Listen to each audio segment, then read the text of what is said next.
L'histoire du miroir intérieur, un voyage zen vers l'amour de soi. As-tu déjà eu le sentiment que ton pire critique, c'est toi-même?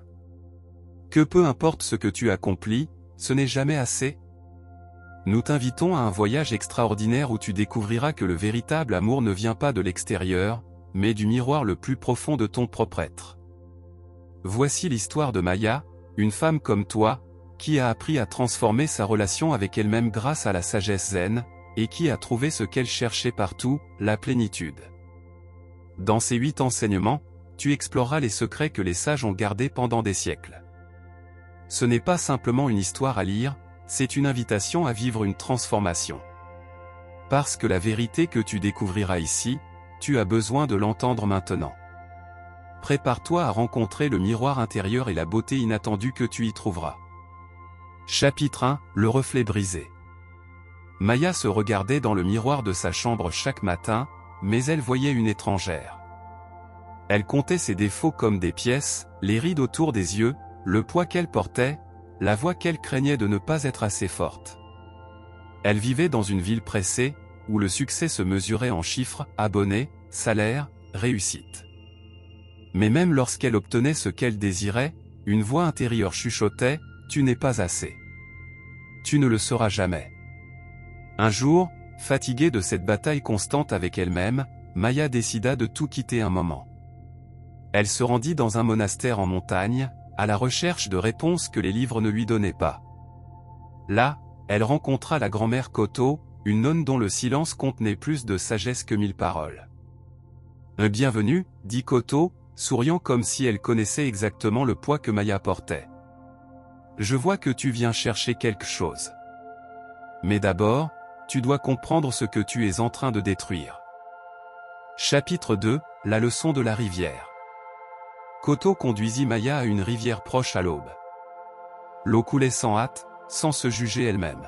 « Observe, » chuchota Koto. « La rivière ne demande pas si elle est assez profonde. Elle ne se compare pas à l'océan. Elle coule simplement, se transformant en ce qu'elle doit être à chaque instant. » Maya vit son reflet dans l'eau, déformé et constamment changeant. « Tu es comme cette rivière, » continua Koto. « Chaque jour tu es différente. Chaque instant tu te réinventes. Mais tu regardes le reflet et espères qu'il soit parfaitement stable, parfaitement beau. Ce n'est pas être humain, c'est être du verre. » « Alors, dois-je cesser d'essayer de m'améliorer ?» demanda Maya, confuse. « Non. Tu dois cesser d'essayer de t'améliorer depuis le lieu du rejet. La rivière ne s'efforce pas de couler, elle coule parce que c'est sa nature. Lorsque tu acceptes d'abord ta nature, alors tes actions viennent de l'amour, pas de la peur. » À ce moment, Maya sentit quelque chose se briser en elle. Ce n'était pas de la douleur. C'était le son d'une cage qui s'ouvrait. Chapitre 3, l'acte du petit silence. Au cours des semaines suivantes, Koto enseigna à Maya la pratique du petit silence, s'asseoir chaque matin sans juger ses pensées, simplement les observer comme des nuages passant dans le ciel. Quand tu t'assois avec toi-même sans essayer de te réparer, tu commenceras à te voir, disait Koto. C'est dans le silence que Maya entendit la voix réelle sous la voix du critique. Une voix douce, comme un murmure ancien, qui disait « Je suis là. J'ai toujours été là. Et je vais bien tel que je suis. » Chaque jour qu'elle pratiquait, ce murmure devenait plus fort. L'anxiété ne disparaissait pas, mais elle cessait d'être la protagoniste. Maya commençait à remarquer, ses mains capables de tenir, ses pieds capables de marcher, son cœur qui battait sans qu'elle ait à lui demander de le faire. Une nuit, tandis qu'elle méditait sous les étoiles, elle pleura. Mais ce n'était pas le pleur de quelqu'un qui se déteste. C'était le pleur de quelqu'un qui se reconnaît enfin. Chapitre 4, l'épreuve du miroir. Un mois plus tard, Koto ramena Maya devant le miroir. « Regarde, » ordonna-t-elle doucement. Maya vit la même chose, les rides, le poids, tous les détails qui la tourmentaient autrefois. Mais quelque chose avait changé. Pas dans son reflet, mais en celle qui l'observait. « Vois-tu quelqu'un de différent ?» demanda Koto. « Je vois quelqu'un qui est ici, répondit Maya lentement. Quelqu'un qui respire, qui essaie, qui échoue parfois. Je vois une personne qui mérite d'être là. Koto acquiesça. C'est l'amour de soi. Ce n'est pas du narcissisme. Ce n'est pas nier tes domaines de croissance. C'est l'acte révolutionnaire de ne pas t'abandonner toi-même tout en changeant. D'être avec toi, comme une mère avec son enfant, même quand tu fais des erreurs. Pour la première fois, Maya sourit à son reflet sans feindre. Et le reflet lui sourit en retour. Chapitre 5, la langue des mots doux.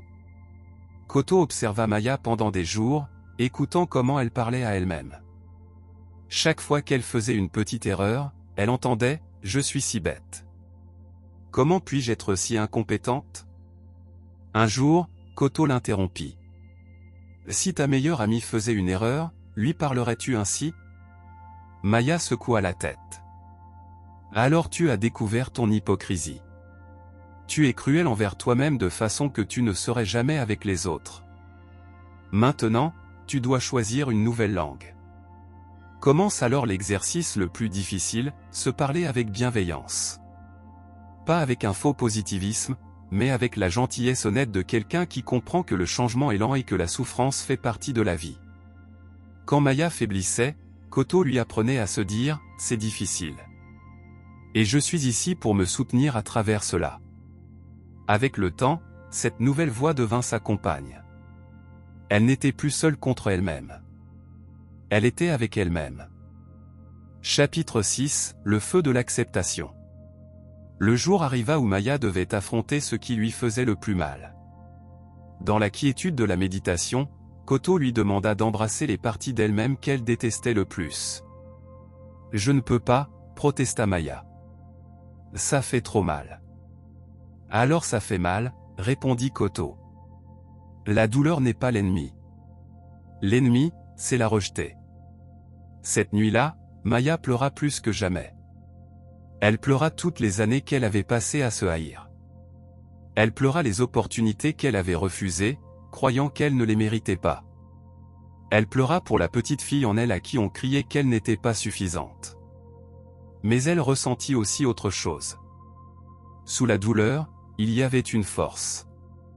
La force de s'accepter complètement, avec tout, ses cicatrices, ses peurs, ses limites.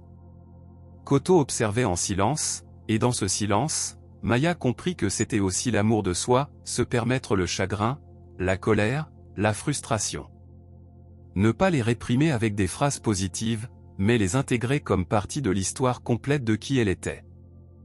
Chapitre 7, le retour à la maison.